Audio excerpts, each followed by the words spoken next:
Hello guys, welcome back our channel Telugu anime కుర్రోడు. And ఈ వీడియోలో మనం the daily life of the immortal king season 4 episode 6 మీకు ఈ వీడియో తెలుగులో క్లియర్ గా అయితే ఎక్స్ప్లెయిన్ చేయబోతున్నాను. నో వీడియోస్ అనేటివి డిలేస్ అవుతున్నాయి అండ్ ఇర్రెగ్యులర్ గా కూడా అప్లోడ్ చేస్తున్నాను. కొంచెం హెల్త్ ఇష్యూస్ వల్ల వీడియోస్ అనేటివి కొన్నాళ్ళుగా అప్లోడ్ చేయలేదు అండ్ ఇప్పుడు కూడా కరెక్ట్ టైంలో అయితే అప్లోడ్ చేయడం లేదు. సో ఇంకొద్ది రోజులు ఇట్లాంటి కష్టాలు అనేటివి మన ఛానల్కి మీకు తప్పవు గైస్. హెల్త్ కూడా ఇంకా పూర్తిగా రికవర్ కావడం లేదు. ఎందుకులే లేట్ అన్నట్లు వీడియోస్ కష్టపడి ఎన్నో ఒకసార్లు పడి అండ్ కోల్డ్ వల్ల మాట్లాడడానికి కష్టంగా ఉన్నా సరే అప్లోడ్ చేస్తున్నాను. అండ్ చాలా మంది అదర్ యానిమే ఎక్స్ప్లెనేషన్స్ కూడా అడుగుతున్నారు. అండ్ నెక్స్ట్ వీడియో బ్లీచ్ మీద వస్తుంది, ఇది ఒకటే అప్డేట్ అనమాట. అండ్ ఆ వీడియోలో నెక్స్ట్ ఏ వీడియో వస్తుందో చెప్తాను. అండ్ ఇంతకు మించి ఎక్కువ చెప్పలేను నేను, ఎందుకంటే హెల్త్ బాగాలేనందువల్ల వీడియోస్ కూడా సక్రమంగా చేయలేకుంటున్నాను. ఓకే, ఇంకా లేట్ అండ్ లేకుండా వీడియోని స్టార్ట్ చేసుకుందాం. ఇప్పటికే చాలా డిలే అయిపోయింది. ఈ ఎపిసోడ్ స్టార్టింగ్ లో మనకి వే ఆఫ్ హెవెన్ అయితే చూపిస్తారు. ఎక్కడైతే మన వాంగ్లింగ్ ఒక కొత్త క్రీచర్ ఒక రోబోట్ అయితే క్రియేట్ చేస్తాడో అట్లాంటి రోబోట్స్ ఇక్కడ కొన్ని వందలు ఉంటాయి అనమాట. సో వీటన్నిటికీ హెడ్గా అక్కడ 2 రోబోట్స్ ఉంటాయి. ఒకటేమో రెడ్ రోబోట్, ఇంకోటేమో బ్లూ రోబోట్ అనమాట. అండ్ అప్పుడే అక్కడికి 2 బాక్సెస్లో ఒక 2 పర్సన్స్ అయితే తీసుకొస్తారు. అండ్ ఆ పర్సన్స్ ఎవరో కాదు, ఒకరు క్విన్జిన్ గాడు అండ్ ఇంకొకరు ఆ ముసలోడు అనమాట. లాస్ట్ ఎపిసోడ్ మన వాంగ్లింగ్ చేతిలో దెబ్బలు తిన్నాడు. అండ్ అప్పుడే ఆ రోబోట్స్ అన్ని కూడా వీళ్ళని ఏం చేయాలి అనడంతో దానికి వాళ్ళు కూడా ఓకే ఈ సర్కిల్స్ లోపల వేసి వీళ్ళని బంధించేయండి అనడంతో ఇంక వెంటనే ఆ రోబోట్స్ కూడా వాళ్ళిద్దరిని ఆ 2 సర్కిల్స్ లెక్కేసి బంధించి పరదొప్పుతారు. అండ్ ఈ గ్యాప్ లోనే పక్కన ఉండే ఒక రోబోట్, మేడం ఆ పిల్లోడు మళ్ళీ వచ్చాడు వే ఆఫ్ హెవెన్ ని పొందడానికి, బహుశా ఇతను చాలా కష్టపడుతున్నాడు, సో వే ఆఫ్ హెవెన్ ఇద్దామా వద్దా అనడంతో అప్పుడే వాళ్ళు కూడా తిట్టి ఎవడికి పడితే వాడికి వే ఆఫ్ హెవెన్ అనేది అట్లా ఇస్తాము, అదొక గ్రేట్ పవర్ అనమాట. సో ఇప్పుడు వీడు ఎన్నిసార్లు వస్తున్నాడు అండ్ వీడి పేరు ఏంటో చెప్పు అనడంతో అప్పుడే వాడి పేర్లు చెక్ చేసి ఆ అబ్బాయి పేరు చెన్ నంజూన్ అనమాట. అండ్ తను లెవెల్ 9 కి సంబంధించిన వ్యక్తి, తన స్పిరిచువల్ పవర్ కూడా చాలా ఉంది. అండ్ ఇప్పటికే తను వే ఆఫ్ హెవెన్ ని దాదాపు 6751 టైమ్స్ అయితే ట్రై చేశాడు. అండ్ ఇప్పుడు 52 టైం అనడంతో అప్పుడే ఆ లీడర్స్ కూడా ఎన్నదైతేనేమి వానికి అర్హత లేదు, వాడు మెటుకులు ఎక్కి ఈ వే ఆఫ్ హెవెన్ ని సాధించుకోకుండా చూడాల్సినవి మీ బాధ్యత, సో ఏం చేయాలో మీకే తెలుసు కదా అనడంతో ఇంక వెంటనే ఆ రోబోట్స్ కూడా సరే మేడం మీరు చెప్పినట్లే చేస్తామని చెప్పి ఒక పెద్ద గ్యాల్ అనేది వాని వైపు తోస్తారు. సో మెట్లు ఎక్కుకుంటా మనోడు ఎన్నో ఒకసార్లు పడి ఇంకొద్ది దూరమే అనుకుంటాడు, కానీ అప్పుడే గ్యాల్ వచ్చి మనోడిని ఇసిరి కొట్టేస్తుంది. ఇంక వెంటనే మనోడు తన యొక్క కాన్షియస్నెస్ వచ్చి షెట్ ఈసారి కూడా నేను ఓడిపోయాను, ఇప్పటికీ నేను ఎన్నోసార్లు ట్రై చేశాను అయినా ఏం పర్లేదు, ఎప్పటికైనా సరే ఈ ఇన్ఫైనైట్ స్క్వాడ్ మాస్టర్గా నేను ఆ వే ఆఫ్ హెవెన్ ని నేర్చుకుంటాను అండ్ దాన్ని సంపాదిస్తానని చెప్పి మనోడు మళ్ళీ జ్ఞానంలోకి వెళ్ళిపోతాం అనుకుంటాడు. అండ్ నెక్స్ట్ సీన్ లో మనకి మళ్ళీ ఆ ఇన్ఫైనైట్ స్క్వాడ్ ఫ్యాక్షన్ అయితే చూపిస్తారు. ఇక్కడ జస్ట్ ఇంక ఉండేది ఇద్దరు మాస్టర్స్ ఉంటారన్నమాట. అందులో ఒకడైతే మన మాస్టర్ జీని నేను ఎలాగైనా సరే వాళ్ళని చంపి పారదొప్పుతాను, నా పార్ట్నర్స్ ఇద్దరిని వాడు జైలుకు పంపించాడు, నేను ఎలాగైనా సరే ఆ ఫ్రాక్షన్ 16 నామరూపాలు లేకుండా చేస్తానని చెప్పి తన స్క్వాడ్తో ఒక అటాక్ ఇస్తాడు. దెబ్బకి అదంతా కూడా కట్ అయిపోయి అదంతా ఒక పెద్ద డిస్ట్రాక్షన్గా మారుతుంది. అప్పుడే తన దగ్గరికి ఇంకొక మాస్టర్ వచ్చి మనం లేట్ చేయకోకుండా ఈ విషయాన్ని మాస్టర్ గారికి చెప్దాం అనడంతో అప్పుడే తను తిట్టి నీకేమైనా పిచ్చి పట్టిందారా, మన మాస్టర్కి ఇవన్నీ తెలియవు అనుకుంటున్నావా అండ్ మనలో సత్తా లేదనుకుంటున్నావు, మనం ఒక ప్రీ ఇమ్మోర్టల్ పేస్లో ఉన్నాము, ఇప్పుడు మన మాస్టర్ వీటన్నిటిని కూడా చూస్తూ ఉంటాడు. అండ్ ఒక్క విషయం గుర్తుపెట్టుకో, ఏదైనా సరే మనమే సాధించాలి అండ్ నేను చూసుకుంటాలే, నీకు భయంగా ఉంటే నువ్వు సైలెంట్గా ఉండు అనడంతో దానికి వాడు కూడా వాడి యొక్క స్పిరిచువల్ ఎనర్జీని బయటకు రప్పించి నాకే భయం ఉందనుకుంటున్నావా, నీకు ఎప్పుడు నా అవసరం ఉందో అదొక్కటే చెప్పు, నా ఫైర్ ఎబిలిటీస్ ఉపయోగించి నేను ఆ ఫ్రాక్షన్ 16 నామరూపాలు లేకుండా చేస్తానంటాడు. అండ్ నెక్స్ట్ సీన్ లో మనకి వాంగ్లింగ్ యొక్క క్లాస్ అని చూపిస్తారు. అప్పుడే ప్రొఫెసర్ పాన్ మేడం కూడా చెంచావ్ ఇంకా సూరాంగ్ నిన్న నాకు ఒక అద్భుతమైన విషయాన్ని అయితే చెప్పారు.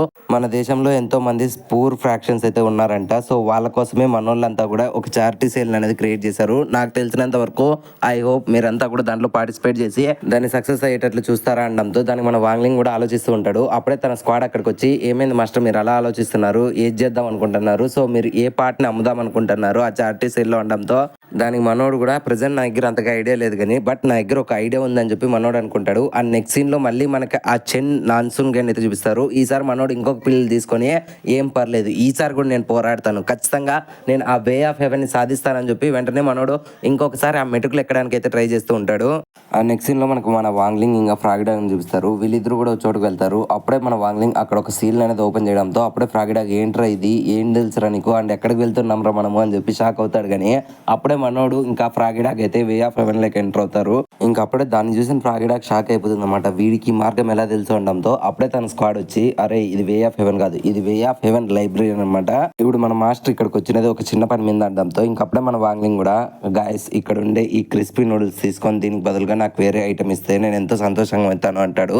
ఇంకా ఆ మాటలు మన ఫ్రాగిడాగ్ అరే పిచ్చి పట్టిందా, నువ్వంటే ఇట్లా నూడిల్స్ పిచ్చోను కానీ ఆ రోబోట్స్ ఇట్లాంటి నూడిల్స్ కి అట్రాక్ట్ కావరా, సో అవి నీకు ఎక్స్చేంజ్ కింద ఏమి ఇవ్వవు అంటాడు. ఉంటాడు కానీ అప్పుడే ఆ నూడిల్స్ తీసుకోవడం కోసం ఆ వే ఆఫ్ హెవెన్ లో ఉండే రోబోట్స్ అన్ని కూడా మాస్టర్ మాస్టర్ మాకు ఇవ్వండి మాస్టర్ మాకు ఇవ్వండి మాస్టర్ అని చెప్పి అడుక్కుంటాయి. అండ్ అది చూసిన ఫ్రాగిడాకి మైండ్ పోతుంది. అప్పుడే ఆ రోబోట్స్ అన్ని కూడా వాంగ్లింగ్ ఏదో వాళ్ళకి తెలిసిన మాదిరి మాట్లాడుతూ ఉంటాయి. మీరు ఎందుకని ఇంత లేట్ గా వచ్చారు, మేము మీకోసం ఎన్నాళ్ళ నుంచి ఎదురు చూస్తున్నామో తెలుసా అంటుంది. అండ్ అప్పుడే మన ఫ్రాగిడాకి అర్థం కాదనమాట, అసలు ఏం జరుగుతుందిరా, అసలు నీకు ఇవన్నీ ఎలా తెలుసు అండ్ ఎప్పుడు నువ్వు వీటితో కాంటాక్ట్ అయ్యావు అని చెప్పి అడుగుతాడు. బట్ మన వాంగ్లింగ్ మాత్రం ఇప్పుడు అది ఇంపార్టెంట్ విషయం కాదులే అని చెప్పి వెంటనే వాటిలో ఉండే ఒక రెడ్ దానికి ఆ క్రిస్పీ నూడిల్స్ ఇచ్చి దీనికి బదులుగా నాకు వేరే ఐటమ్ ఇవ్వు అనడంతో ఇంక వెంటనే ఆ రోబోట్ కూడా దాన్ని తీసుకొని దానికి బదులుగా మన వాంగ్లింగ్ అయితే ఒక ఐటమ్ ఇస్తుంది. అదొక పురుగు అనమాట. సో ఆ పురుగుని చూసిన ఫ్రాగిడా ఎంతో సంతోషపెడితే మన వాంగ్లింగ్ మాత్రం దీన్ని తీసుకొని నేనేం చేయాలరా, నేను జస్ట్ ఒక పని మీద వెళ్తున్నాను, సో వేరే ఐటమ్ ఇవ్వు అంటాడు. దానికి ఆ రోబోట్ కూడా వెంటనే ఇంకొక సోప్ అయితే ఇస్తుంది. బట్ అది కూడా వద్దు అనడంతో ఇంక వెంటనే ఆ సోప్ను కూడా ఒక చోటుకి విసిరేస్తుంది. అండ్ అది విసిరేసేది ఎక్కడికో కాదు, లాడర్ ఆఫ్ హెవెన్ లేక్ అనమాట. అండ్ ఇంకొక సైడ్ మనకు ఆ చింగ్ నన్సున్ గాని అయితే చూపిస్తారు. వాడు మెటుకులు ఎక్కుకుంటూ వస్తూ ఉంటాడు కానీ వీడు విసిరేసిన సోప్ వల్ల ఆ మెటుకులు జారి మనోడు బండ్లి కూడా కింద పడిపోయి ఇంకొకసారి తన కాన్షియస్ లేకి వెళ్ళి షెట్ ఈసారి ఎలాగైనా సరే నేను మళ్ళీ ప్రయత్నిస్తానని చెప్పి మనోడు ఇలా కంటిన్యూస్ గా అయితే ప్రయత్నిస్తూ ఉంటాడు లాడర్ ఎక్కడాన్ని. అండ్ దీనికి ప్యారలల్ గానే ఆ రోబోట్ కూడా మన వాంగ్లింగ్ ఒక గోల్డెన్ పిల్ ఇస్తుంది. అండ్ దాన్ని తీసుకొని మనోడు దీన్ని నేను సీజన్ 2లో తయారు చేస్తా, వేరేది ఇవ్వు అంటాడు. అండ్ వెంటనే ఇంకొక స్క్రోల్ అనేది ఇస్తుంది. ఇది కూడా ఆల్రెడీ సీజన్ 3లో ట్రై చేసాలే, వేరేది ఇవ్వు అంటుంది. అండ్ వెంటనే ఆ రోబోట్ కూడా ఒక హ్యామర్ ఇస్తుంది, వద్దంటాడు. ఫిష్ బోన్స్ తో ఉన్న ఒక యారో ఇస్తుంది, దాన్ని వద్దంటాడు. ఒక గిటార్ ఇస్తుంది, దాన్ని వద్దంటాడు. ఆ తర్వాత ఒక గ్లో ఇస్తుంది, దాన్ని కూడా వద్దంటాడు. అలా ఒక ల్యాప్టాప్ ఇస్తే దాన్ని కూడా వద్దంటాడు. అలాగే ఒక టాయిలెట్ పేపర్ కూడా ఇస్తుంది. మీరు ఎన్నాళ్ళు వాడినా సరే ఇది మాత్రం తరిగిపోదన్నా సరే దాన్ని చూసి కూడా మనోడు అవసరం లేదు, వేరేది ఇవ్వు అంటాడు. అండ్ దీన్నంతటిని చూస్తూనే మన ఫ్రాగిడాకి మైండ్ పోతుంది, అసలు ఏంద్రా నాకు ఈ కర్మ అనుకుంటుంది. అప్పుడే ఫ్రాగిడా కోపంతో అరే రోబోట్ గా నీకేమన్నా పిచ్చి పట్టిందా, వాడిచ్చిండే తొక్కలో ఒక క్రిస్పీ నూడిల్స్ ప్యాకెట్ కి నువ్వు ఎందుకంటే ఇన్ని ఐటమ్స్ ఇస్తున్నావు అనడంతో ఇంకప్పుడే ఆ రోబోట్ కూడా అదొక పెద్ద కథ స్వామి, దేవర కథ చెప్పినట్లు చెప్పాలి చెప్తున్నా అనడంతో మనోడు కూడా దీనికంటే అదే బెటర్లే చెప్పు అంటాడు. దానికి ఆ రోబోట్ కూడా ఫ్లాష్ బ్యాక్ చెప్తుంది. అది వాంగ్లింగ్ కి 3 సంవత్సరాలు ఉన్నప్పుడు వాడు ఊరికే ఉండకోకుండా తన దగ్గర ఉండే క్రయాన్స్ తో వే ఆఫ్ హెవెన్ యొక్క మెయిన్ పోర్టల్ అయితే క్రియేట్ చేస్తాడు. చేసినోడు ఊరికే ఉండొచ్చు కదా, తన పవర్స్ ఉపయోగించి వెంటనే ఆ పోర్టల్ ఓపెన్ చేస్తాడు. అండ్ వెంటనే దాంట్లో నుంచి నేను బయటకు వచ్చాను. అండ్ నన్ను అక్కడికి రప్పించినందుకు నేను కూడా వాడి రూమ్ చూసి ఎంత సంతోషపడ్డా, ఏంటి ఈ పిల్లోన్లో ఎంత పవర్ ఉందా అని చెప్పి నేను ఆశ్చర్యపోయా. కానీ అప్పుడే గోడ మీద ఉండే నా అట్లాంటి ఒక రోబోట్ని అయితే నేను చూశాను అనమాట. అండ్ ఆ రోబోట్ని చూసి నేను ఎంతో ఆశ్చర్యానికి గురైపోయాను. అండ్ వెంటనే ఆ రోబోట్ నాకు ఇస్తావా అని అడగడంతో దానికి మన చైల్డ్హుడ్ వాంగ్లింగ్ కూడా ఓకే నేను దాన్ని నీకు ఇస్తాను, బట్ దానికి బదులుగా నువ్వు నాకేం ఇస్తావు అనడంతో ఇంకా వెంటనే ఆ రెడ్ రోబోట్ కూడా ఇదిగో నీకోసం ఇదే ఇస్తున్నానని చెప్పి ఒక క్రిస్పీ నూడిల్స్ ప్యాకెట్ ని అయితే మన వాంగ్లింగ్ ఇచ్చింటుంది. అలా క్రిస్పీ నూడిల్స్ ఆ రోజు తీసుకుండేది మన వాంగ్లింగ్ ఇప్పటికీ ఆగిలేదు. అండ్ అలాగే ఆ రోజు నుంచినే క్రిస్పీ నూడిల్స్ మీద మన వాంగ్లింగ్ కి కనబడి ఉంటుంది. అండ్ ఆ రోజు నుంచినే మనోడు ఆ నూడిల్స్ కి అంత పెద్ద ఫ్యాన్ అయిపోయి ఉంటాడు. సో దాన్ని గుర్తు తెచ్చుకొని మన రోబోట్ పక్కన ఉండే ఇంకొక రోబోట్ చెత్తనా కొడక వానికి నూడిల్స్ అలవాటు చేసిండేది నువ్వేనా అని చెప్పి ముఖం మీద దంతుంది. దానికి ఆ రెడ్ రోబోట్ కూడా ఏదో ఫ్లోలో ఇచ్చేసా, బట్ ఈ నా కొడుకు అంతగా ఆ నూడిల్స్ ఫ్యాన్ అయిపోతాడు అనుకోలేదు. అండ్ ఆ నూడిల్స్ ఎత్తుకొచ్చి ఇప్పుడు నన్నే బ్లాక్ మెయిల్ చేస్తాడని నేనేమన్నా కలగన్నానా అంటాడు. అండ్ ఈ గ్యాప్ లోనే పక్కన ఉండే ఫ్రాగిడాక్ కూడా కేవలం ఒక నూడిల్స్ ప్యాకెట్ కోసం వీడు చూడు ఎన్ని ఆఫర్ తీసాడో, వీటిలో ఒక్కడన్నా తీసుకోరా వాంగ్లింగ్ అనడంతో మన వాంగ్లింగ్ కూడా నాకు కూడా తీసుకోవాలనే ఉంది, బట్ ఏది నన్ను అట్రాక్ట్ చేయలేదు అనడంతో అప్పుడే మన వాంగ్లింగ్ కన్ను ఒక సీల్ మీద అయితే పడుతుంది. సో ఆ సీల్ లో ప్లేన్ ఉంది అనడంతో దానికి ఆ రోబోట్స్ కూడా మాకు కూడా తెలియదు అనడంతో ఇంకా వెంటనే మనోడు దాన్ని తీసుకొని సరేలే ఆ క్రిస్పీ నూడిల్స్ కి నేను ఇది తీసుకుంటాను, నేను వెళ్ళొస్తాను బాయ్ అని చెప్పి మనోడు వెళ్ళిపోతాడు. ఇంకా ఆ రోబోట్స్ అన్ని కూడా వీడు వెళ్ళిపోయినందుకు ఎంతో సంతోషపడతాయి. ఫైనల్లీ లేరా ఏదో ఒకటన్నా తీసుకున్నాడు అనుకుంటాడు.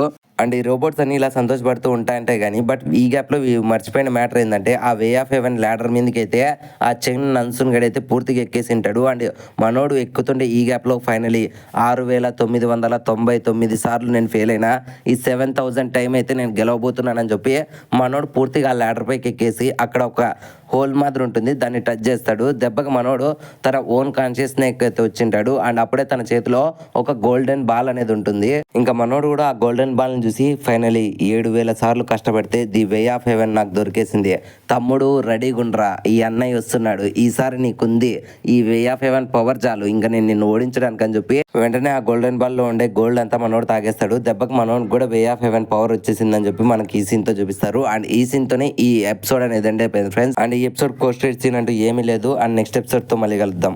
ఐ హోప్ ఈ వీడియో మీకు నచ్చిందని అనుకుంటున్నాను. సో ఈ వీడియో మీకు ఎలా అనిపించింది, నచ్చితే ఒక లైక్ అనేది వేసుకోండి అండ్ నచ్చకుండా డిస్లైక్ అనేది వేసుకోండి. అండ్ ఈ వీడియో మీకు ఎలా అనిపించిందో తప్పకుండా కామెంట్ సెక్షన్లో మాతో షేర్ చేసుకోండి. అండ్ కామెంట్ సెక్షన్లో మీరు షేర్ చేసుకోండి. ప్రతి ఒక్క కామెంటు మాకు ఒక ఫీడ్బ్యాక్ అనేది ఇస్తుందన్నమాట. సో డెఫినెట్లీ కామెంట్ చేయడం మర్చిపోకండి. అండ్ ఇప్పటి వరకు మీరు మన ఛానల్ని కంటెంట్ని చూసి మరీ సబ్స్క్రైబ్ చేసుకోకుంటే ఇంకెందుకు వెయిట్ చేస్తున్నారు? ఇప్పుడే మన ఛానల్ సబ్స్క్రైబ్ చేసుకోండి అండ్ గంట సింబల్ని యాక్టివేట్ చేసుకోండి. మళ్ళీ నెక్స్ట్ ఇంకొక యానిమే ఎక్స్ప్లెనేషన్తో మీ ముందుకు వచ్చేస్తాము. Love you, me Telugu anime కుర్రోడు.